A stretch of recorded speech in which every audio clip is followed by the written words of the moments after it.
Hi, everybody. I am not in the Christmas mood. I want to be. I've been waiting for Christmas forever. It's my favorite time of the year. Um, just hasn't kicked in. I've been busy with work, all this early snow.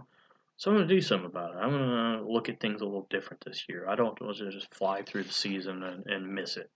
Um, so one of the things that I want to look at Christmas differently is what's up with all this stuff? Why would Jesus have to become human to forgive us?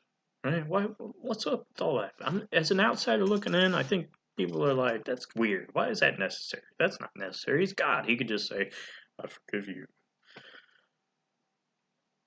Don't you think we ought to have an answer to that? Don't you think that people, if we're going to evangelize, we should have an answer to that? We should be able to understand why all this stuff and not just tell them what it is.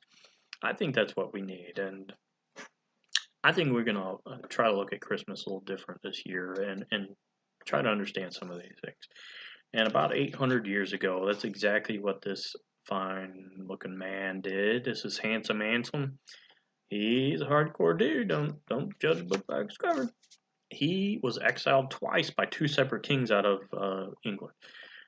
Why he was exiled? He wrote this lovely book, Why God Became Man, Why the God Man, Why God Became Human.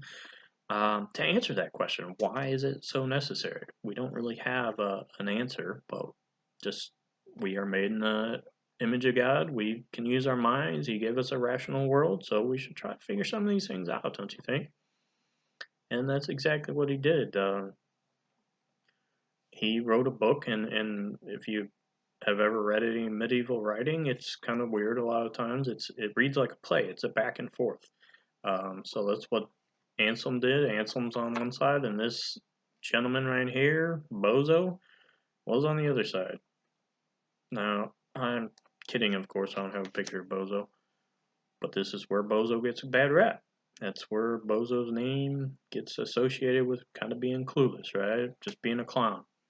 Handsome Anselm on one side, he's got all the answer, and Bozo, not so much. He's kind of just comes out at a clueless one. And apparently, after this, no moms really wanted to name their kids Bozo. Go figure. But what's really cool is he doesn't use any circular reasoning. He just takes a couple definitions from the Bible and answers this question. And a lot of times, what we come up with the best explanation when we don't have all the evidence. And we don't have the evidence in this instance. But I think this is a pretty good best explanation when it comes up. So, of course, we take the first definition is God. What is God? What's the definition of God? Of course, we have all the omnis, right? We have omniscient, omnipresent, all powerful, all that stuff. Um, Now, a lot of times, what people do, they'll take these omnis and pit them against each other and try to prove God doesn't exist, right? We don't want to follow God. We want to go our own way. We don't want to say that God exists. A lot of people put an awful lot of time and energy into proving that something doesn't exist, which is kind of funny, right? Um, but they'll make up things like, can God make a rock so heavy he can't lift it? If he can, he's not God.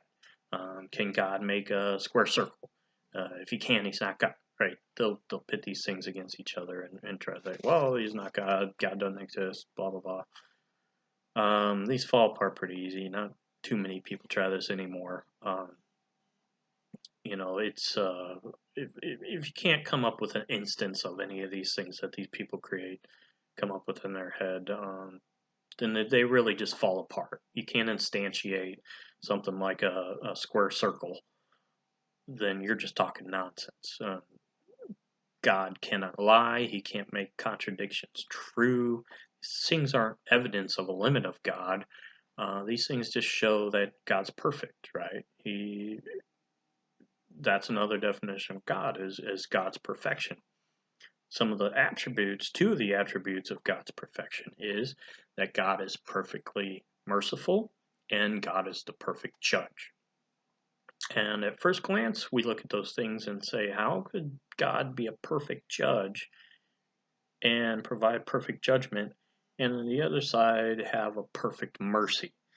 those kind of sound like they're getting pitted against each other, right? It doesn't sound like those two things could exist. And that's exactly what Anselm takes, those two attributes of God, and explain to us why God had to become human to forgive us. So, if we look at that and then from there we take a definition of sin. What is the definition of sin? Well, we owe every act that we have in obedience to God's will. When we don't act in obedience to God's will, that is sin.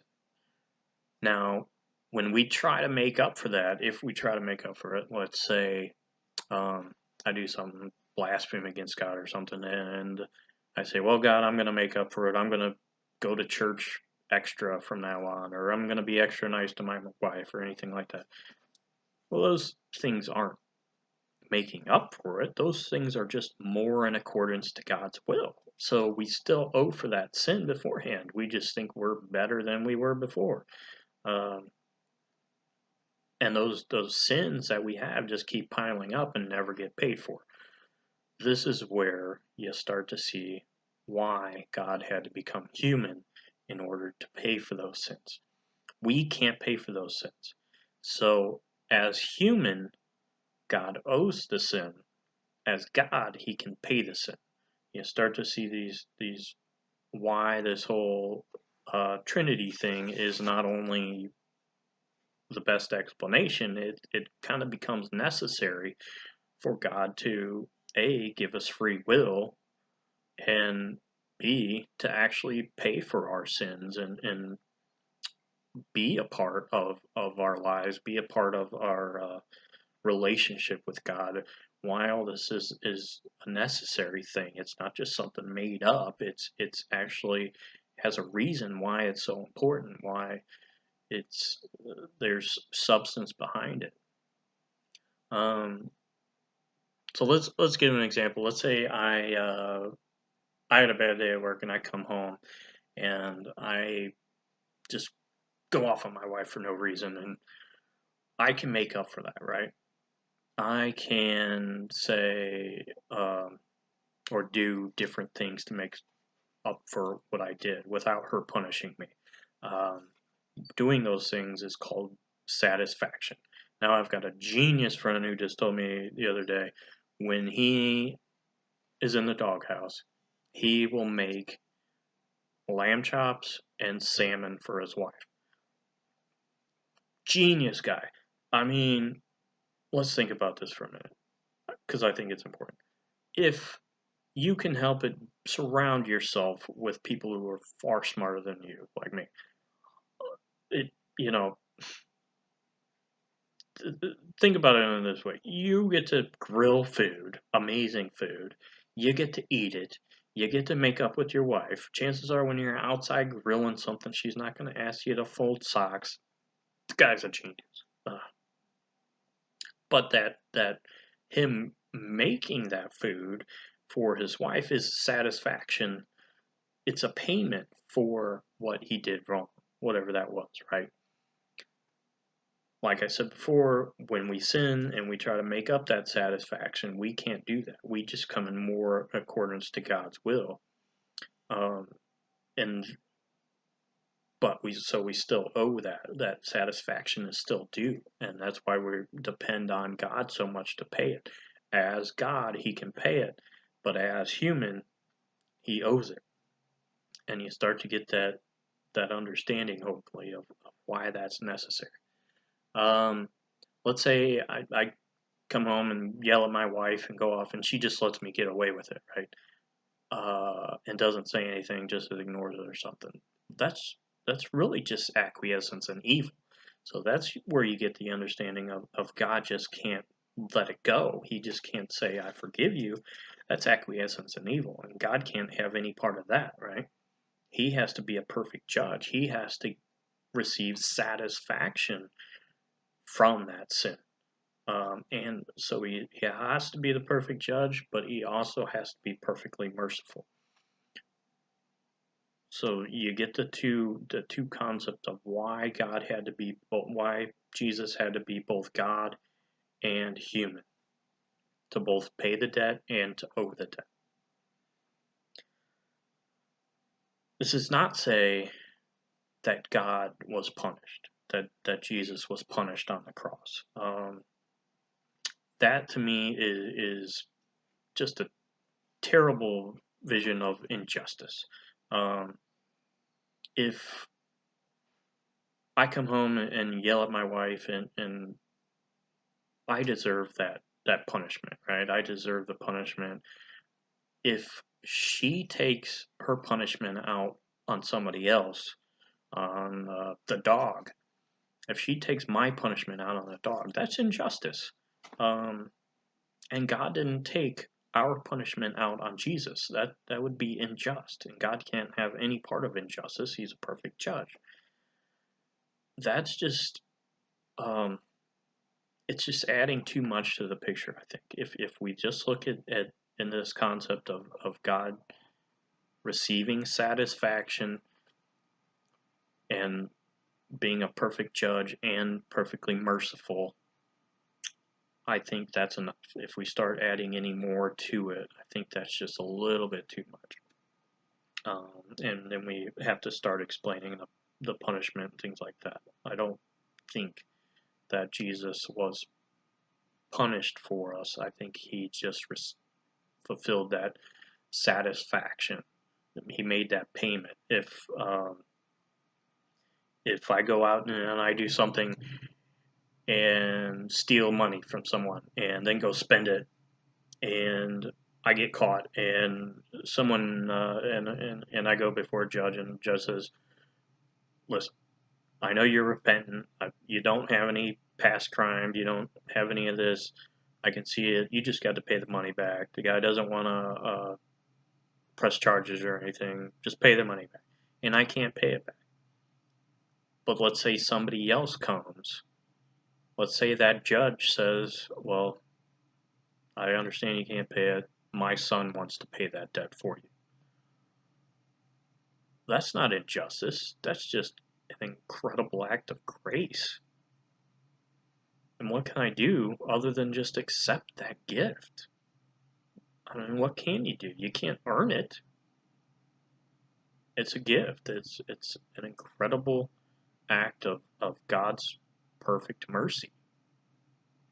And you start to see how you get the perfect judge and a perfect mercy through God being both human and God. And that perfect mercy is, I think, what we need to focus on a little more, especially this Christmas. That we owe God for our sins. We deserve punishment. And yet God is willing to take the satisfaction of our punishment over our punishment instead. And on this Christmas, that's what we celebrate. There's nothing we could do but just accept it. There's nothing that we deserve other than punishment. And that's why I'm looking at this Christmas and being thankful. Remembering how much God loved me. And I deserve nothing of the kind.